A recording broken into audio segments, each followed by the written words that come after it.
पधारे सभी साथियों को मैं दिल से सेवा जोहर करता हूं। मैं इतनी देर से सुन रहा था, काफी वक्ता बेहतर अपना विचार व्यक्त किया इस मंच के माध्यम से। किसी ने इतिहास पे भी संदर्भ डाला और शिक्षा पे भी संदर्भ डाला और अच्छे वक्ता भी आए, पर मेरा यही कहना है कि अभी कार्यक्रम भी अंतिम चरण में है और इस कार्यक्रम को जिन्होंने हमारे भाई साथियों ने आयोजित किया और इतना बेहतर कार्य किया है, लेकिन मेरा यही कहना है कि इस प्रोग्राम में जितने भी लोग आए, यहाँ से क्या लेके जा रहे हैं? यहाँ से अच्छी बात लेके जाना है अभी। और मैं इतना मानता हूं कि जो अंतिम समय तक बैठे रहते हैं वही समाज के सच्चे कार्यकर्ता होते हैं। बाकी तो आते जाते रहते हैं, लेकिन हम लोगों को भीड़ पे भरोसा नहीं है। भीड़ का हिस्सा भी समाज को नहीं बनाना है। इसलिए जैसे इस ताकतवर संगठन का जन्म हुआ और इस जयस को खत्म करने के लिए आज बीजेपी, कांग्रेस सब लगे हुए हैं कि इस संगठन को खत्म कर दिया जाए, इस पीली क्रांति को खत्म कर दिया जाए और इनके कार्यकर्ताओं को अपनी तरफ खींचकर अपनी पार्टी के लिए काम करे, ऐसा भी चाहते हैं पार्टी के लोग। लेकिन साथियों, हम लोग चाहते हैं कि समाज के बेटे बकरे की तरह भर के कहीं ना जाए, भीड़ का हिस्सा ना बने। समाज के बेटे को अपनी मर्जी से जाना चाहिए, कहीं भी जाए तो खुशी खुशी जाना चाहिए, लेकिन मजबूर करके कहीं ले जाए जैसे नेताओं की रैलियों में जाते हैं, तो ये दुख की बात है। इसी चीज से बचाने के लिए इस पीली क्रांति का आगाज हुआ है और इस पीली क्रांति का आगाज इसीलिए हुआ है कि हम लोग नहीं चाहते हैं कि अभी मुझे बताया गया यहाँ पर कि इस खेत में पहले भागवत होती थी, धार्मिक कार्य होते थे, तो बहुत लोग आते थे। लेकिन आज जो ये क्रांतिकारी का जयंती मनाई जा रही है यहाँ पर बलगांव में, लेकिन लोग कम हैं। ये अफसोस की बात है, क्योंकि ये उन लोगों की भी गलती नहीं है, क्योंकि हम लोगों ने नहीं बताया है कि हकीकत क्या है, ये बिरसा जयंती क्यों मनाई जा रही है। ये वो लोग थे जिन्होंने जीते जी अंग्रेजों को भी कानून लिखने के लिए मजबूर कर दिए और मरने के बाद भी कानून लिखे गए, जैसे भूमि संपदा कानून बना, CNT एक्ट आया 1908 वाले, ऐसे तमाम कानून जो बने हैं, हमारे तमाम आदिवासी शहीद हुए हैं, तब जाके कानून बने हैं। और जेएस के माध्यम से हम लोग समाज को ये बता देना चाहते हैं कि क्या इस समाज में ताकतवर लोगों के साथ कभी शोषण हुआ? क्या उनके क्रांतिकारियों का इतिहास के साथ कभी अन्याय हुआ? नहीं हुआ। आप लोगों ने देखा होगा इस देश में अंग्रेजों की लड़कियों के साथ कभी बलात्कार नहीं हुए, मुगलों की लड़कियों के साथ बलात्कार नहीं हुए, आर्य की लड़कियों के साथ बलात्कार नहीं हुए। उनके समाज ही इतना समृद्ध था, इस कारण से उनके समाज के साथ कभी अन्याय नहीं हुआ, कभी शोषण नहीं हुआ, कभी अत्याचार नहीं हुआ, क्योंकि वो लोग ताकतवर लोग थे। वो कानून को जानते थे, कानून को बनाते थे। मीडिया जैसे ताकतवर संवाद के जो स्रोत है वो उनके पास थे। वैसे हम लोग भी चाहते हैं कि समाज के बेटे न्यायपालिका में जाए, समाज के बेटे कार्यपालिका में जाए, समाज के बेटे विधायिका में जाए, समाज के बेटे मीडिया में जाए, ये हम लोग चाहते हैं साथियों। इसीलिए आज हम लोग भूखे प्यासे दौड़ के आते हैं कि यहाँ पे बलगांव में समाज का प्रोग्राम है, तो ये देख के दुख भी होता है कि लोग ज्यादा देर नहीं बैठते हैं। लेकिन हम लोगों को इस बात पे हमारे इतिहास तरफ मुड़कर देखना होगा कि हमारे क्रांतिकारियों को मार दिए गए, चौराहों पे टांग दिए गए, जब बिरसा को अंग्रेज के सिपाही मारते थे और पूछते थे कि बोल मैं इस देश का मालिक नहीं हूँ, बोल, ये बोल के मारते थे, तब भी वो बोलते थे नहीं मैं इस देश इस जमीन का मालिक हूँ, लेकिन उन्होंने बोलना नहीं छोड़ा।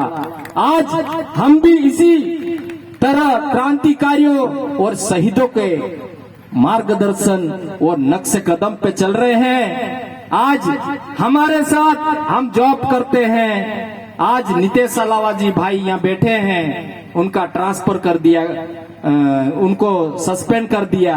ऐसे भी तमाम कर्मचारी जो है, अधिकारी जो है, उनका ट्रांसफर करके उनको डराया गया ताकि ये डरे और डर जाए गए तो ये समाज में जाके अपने समाज की इतिहास की बात ना करे, समाज में जाके अच्छी शिक्षा की बात ना करे, समाज में जाके कानून की बात ना करे, समाज में जाके अर्थ व्यवसाय की बात ना करे। ये चाहते हैं वर्तमान व्यवस्थाएं। और आज हमारा जो समाज है, दुनिया की जो सभ्यताएं आई है, जैसे मोहनजोदड़ो सिंधु नदी की जो सभ्यताएं थी, मोहनजोदड़ो, हड़प्पा, मेसोपोटामिया और मिस्र की जो जैसे सभ्यताएं आई है, इन सभ्यताओं के निर्माता भी आदिवासी है।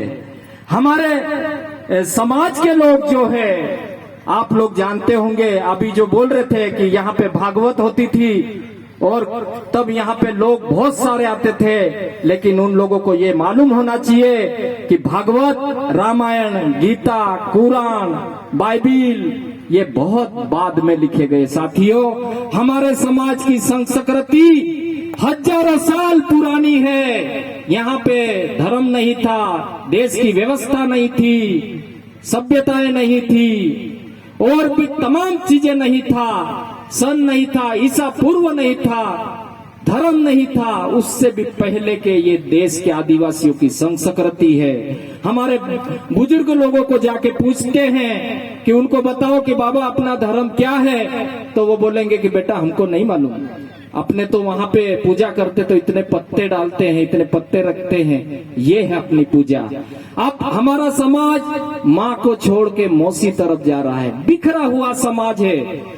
बीजेपी वाला आता है वो खींच के ले जाता है, कांग्रेस वाला आता है वो खींच के ले जाता है, दूसरे दल वाले आते हैं वो खींच के ले जाते हैं, थोड़े बहुत बचते हैं तो बाबा लोग खींच के ले जाते हैं, और थोड़े बचते हैं तो व्यापारी लोग खींच के जाते हैं।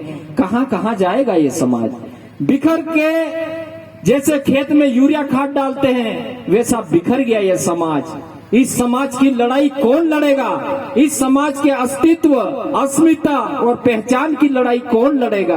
अभी थोड़ी देर पहले जो बहुत से वक्ताओं ने कहा कि हमारे फंड जो है भोपाल में खर्च हो रहा है, तो ये सही बात है कि आदिवासी का जो फंड बनता है ये सिर्फ आदिवासियों के व्यक्ति विकास के लिए आता है, लेकिन ऐसे आयोजन करना हो, स्कूल बनाना हो, सड़क बनाना हो, तालाब बनाना हो, बांध बनाना हो, तो उसके लिए जनरल फंड आता है। जैसे टंकी बनाना हो, पुलिया बनाना हो, जनरल फंड आता है। लेकिन ये फंड जो है हमारे आदिवासी हित के लिए आता है, लेकिन हमारे समाज के बुद्धिजीवियों को बहुत बराबर जानकारी नहीं है। और नेता भी जो हमारे जाते हैं आरक्षित सीट से चुनाव लड़ते हैं, लेकिन वहां पे विधानसभा में क्वेश्चन उठाने से पहले उनके क्वेश्चन हटा दिए जाते हैं, तो वो भी मजबूर होके उनकी आवाज जो है विधानसभाओं में नहीं गूंजती है।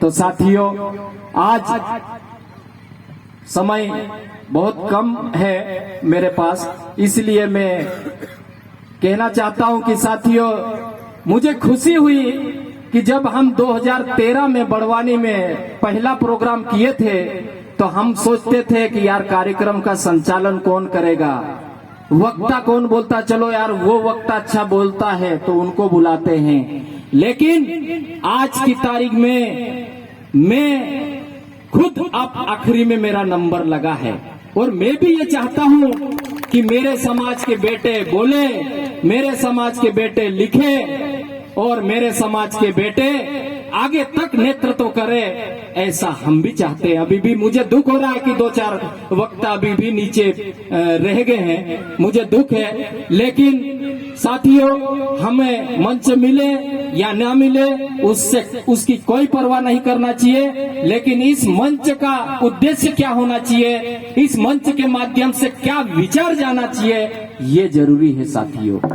हमारे क्रांतिकारियों ने लड़ाई लड़ी। हम जब 12वीं पास हुए तो हम 12वीं में थे, तो हमको पता भी नहीं था कि कौन क्रांतिकारी था। आदिवासियों का कुछ नहीं पता था, लेकिन धीरे धीरे समाज के बैठकों में गए और वहां पे हम लोगों को सीखने को मिला।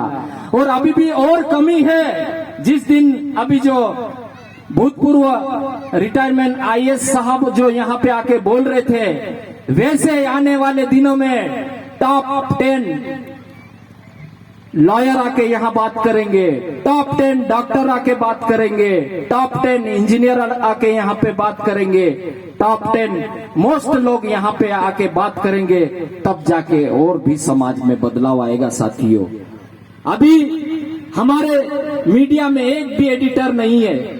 जब हम लोग पहले बोलते थे कि आज दैनिक भास्कर वालों को एक प्रेस नोट बना देना, तो वो भी बनाते नहीं आती थी। आज थोड़े बहुत इकट्ठे ऐसे समाज के बेटे इकट्ठे होके बात करते हैं तो लोग आके बोलने लग जाते हैं कि यार चुनाव लड़ेगा क्या, कौन सी पार्टी से तैयारी कर रहा है। चुनाव लड़ना ये अलग बात है, समाज के साथ चलना, समाज के साथ बात करना ये अलग बात है। आज हम लोग नौकरियां कर रहे हैं, छोटी मोटी नौकरी कर रहे हैं। हम लोग भी बड़े बन सकते थे, हम लोग भी काफी सपने सजाए हैं कि हमारा भी एक अच्छा बेहतर बंगला हो, सामने ब्रांडेड कंपनी की गाड़ी हो। लेकिन हम लोग समाज की हालातों को देखते हैं, समाज की बेटों को देखते हैं, तो क्या करेंगे उस बंगले में। समाज तो मेरा गुजरात में मजदूरी कर रहा है, चौराहे पे रो रहा है।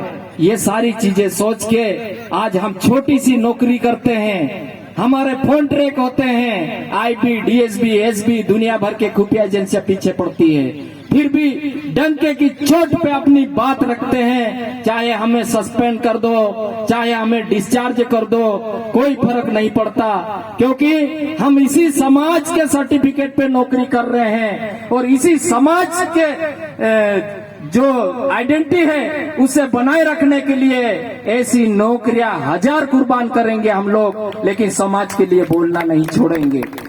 अभी हमारे समाज के पढ़े लिखे लोग घर बनाते हैं तो उस घर में समाज की आइडेंटिटी नहीं होती है। समाज के जिस सर्टिफिकेट पे आप नौकरी कर रहे हैं उसकी आइडेंटिटी नहीं होती है उस समाज उस घर में, तो वो घर किस काम का। आज जो ये बाइया बैठी थी, महिलाएं बैठे थे, ये बहुत बड़े ज्ञानी हैं। जो माताराम बैठे हैं ये बहुत बड़े ज्ञानी हैं। अभी आईएएस साहब बता रहे थे कि जंगल में जाते थे तो पहले एक दारू या कुछ भी उनको तर्पण देते थे, उसके बाद पेड़ पौधा काटते थे। तो ये है हमारी संस्कृति। हमारे संस्कृति में अगर मुर्गा भी मारते हैं तो उसके सर के ऊपर हाथ फेरते हैं, हाथ फेरने से उसकी चेतनाएं उसके सर में आ जाती है, उसके बाद उस मुर्गे को मारते हैं। बकरे को भी ऐसे मारा जाता है। और जैसे पेशाब करने जाते हैं या नदी पे नहाने जाते हैं तो वहां भी कंकर मार के पानी को जगाते हैं, बोलते हैं कि कंकर पानी सोता है जगा दो। और पेशाब करने वगैरह जाते हैं तो महिला या पुरुष दोनों खांसते हैं या पैर ठोकते हैं ताकि किसी जीव जंतु जानवर पे पेशाब ना हो। ये है हमारी संस्कृति। और आदिवासी का जो गांव है उन गांवों के आसपास आप लोग कभी गंदगी नहीं देखोगे, क्योंकि माँ जो बचपन से ही बेटे को ऐसी शिक्षा देती है कि बेटा रोड पे शौच नहीं करना, नहीं तो फोड़े निकलेंगे, नदी किनारे शौच नहीं करना, नहीं तो पाप लगेगा। ये हमारी कल्चर है। अगर हमारी कल्चर आदिवासी कल्चर को नहीं अपनाएंगे तो दुनिया वास्तव में खत्म होने की कगार पे जा रही है। ये जो पूंजीवादी के चक्कर में आज जो हमारी हवा भी दूषित हो गई। ये खेत है, ये खेत पहले हल चलता था, आज हल चलता था, ट्रैक्टर चल रहा है। क्या हालत बना दी है समाज की। समाज डिलीट फाइल में जा रहा है। मैं कब से बोलते आ रहे हैं हम लोग कि ये आने वाले दिनों में इस समाज को डिस्कवरी चैनल में देखेंगे और किसी म्यूजियम का हिस्सा बनने में कोई समय नहीं लगेगा, क्योंकि पहले जमाने में अपने जो पुरखाओं की जो पहनावा था वो पहनते थे। आज साड़ी पहन के खेत में जा रहे, कभी आंधी तूफान आ गया तो उस औरत को बोलो कि उधर तूफान आ रहा, जल्दी भाग, और आंधी भीग जाएगी तो गिर जाएगी। हमारा पहनावा बेहतर था, हमारी भाषाएं बेहतर थी, हमारे गाने बेहतर थे, हमारे बाजे बेहतर थे, हमारे लोग बेहतर थे। आज कहाँ गए? हमारा खाना, हेलो, हमारा खाना घर का खाते थे। ये जो बाइया बैठी है, पहले जमाने में इनके पास हर घर में 5 किलो 6 किलो चांदी रहती थी, सोना रहता था। आज वो सोना चांदी कहाँ गया? इतनी योजनाएं आई आदिवासियों के नाम पे, लेकिन आदिवासियों की तो हालत वही है, कोई बात करने के लिए तैयार नहीं है। और समाज के पढ़े लिखे बच्चे अगर बेटे अगर यहाँ के बात करते हैं तो ये तो नौकरी करता है, इसका ट्रांसफर कर दो। मैं तो बोल रहा हूं मेरा ट्रांसफर पाकिस्तान कर दो, कोई डर नहीं मुझे। अभी जोबट में चुनाव था तो उनको लगा कि ये जोबट तो चुनाव को प्रभावित करेंगे इंदौर से, तो गुना कर दो। तो हम लोग ऐसे ट्रांसफर, सस्पेंड, डिस्चार्ज जेब में लेके घूमते हैं, उसकी परवाह नहीं है। और जब तक जिंदा है तब तक समाज के लिए लड़ेंगे और आने वाली पीढ़ी के लिए बेहतर कार्य करेंगे। और ये जो आज जो पीली क्रांति जो दिखाई दी है, अभी देख रहे होंगे एक और नाटक चल रहा देश में, हर नेता कहीं ना कहीं पीला गमछा डाल के घूम रहे हैं। उनको पता नहीं है यह शेरों का गमछा है। शेर कैसे कलर का होता है? पीले कलर का होता ना, शेरों का गमछा है ये। और ये संस्कृति और उत्पत्ति का प्रतीक है। इस धरती पे जितने भी बीज उगते हैं तो पीले कलर के होते हैं, इसलिए ये पीला झंडा लेके आज युवा समाज के बेटे घर से निकले हैं और आज समाज की बातें दमदारी से कर रहे हैं। और समाज जब बिरसा मुंडा जब जेल गए थे तो जेल में इनके साथ महिलाएं भी थी। उनमें से एक का नाम था मानकी मुंडा। मानकी मुंडा बूढ़ी थी, फिर भी उनके पास कपड़े पहनने के सही तरीके से कुछ भी नहीं था, फिर भी जेल में गई। और आप लोगों को मैं बता दूं, हम बता देते हैं कि जितने भी कानून बने हैं भारत के संविधान में, भारत अधिनियम 1919, भारत अधिनियम 1935 और भारत का जितना भी संविधान में जितने प्रावधान किए गए हैं, इन प्रावधानों को बनवाने के लिए हमारे हजारों आदिवासी मरे हैं, तब जाके इस देश में कानून बने, तब जाके आज हमारे जो समाज है उस समाज के लिए सपोर्टर काम कर रहे हैं। तो साथियों, हमारा समाज के बीच में अच्छा कार्य करते हैं तो लोग धर्म लेके आते हैं। ना हम धर्म के विरोधी हैं, ना राजनीति के विरोधी हैं, हम ना व्यक्ति ना संस्था किसी के विरोधी नहीं है। लेकिन हम इतना ही कहना चाहते हैं कि अपने पुरखाओं की संस्कृति को बचाओ। पुरखाओं के जितने भी जीने के तरीके थे, प्रथाएं थी, रीति रिवाज थी, उनको बचाओ। उनको नहीं बचाएंगे तो अपना समाज एक दिन खत्म हो जाएगा, क्योंकि ये समाज इस धरती का खाद है। अगर ये समाज खत्म हो गया तो ये धरती भी खत्म हो जाएगी आने वाले दिनों में, क्योंकि इन समाज में मानवीयता है, इंसानियत है, नैतिकताएं हैं। तो फिर भी मैं काफी समय लिया और जितने भी बचे यही हमारे समर्पित कार्यकर्ता है और हम सब मिलके इन चिंगारियों को देश के अलग अलग राज्यों में एक वैचारिक चिंगारी के रूप में ले जाएंगे और बेहतर कार्य करेंगे। चाहे कोई सा भी क्षेत्र हो, चाहे रुकावटें आए, चाहे तूफान आए, चाहे आंधी आए, लेकिन इस क्रांति को कभी रुकने नहीं देना है, अनंत तक चलता निरंतर चलने देना है। यही कह के मैं अपना स्थान ग्रहण करता हूं। साथियों, जय जोहर का नारा है।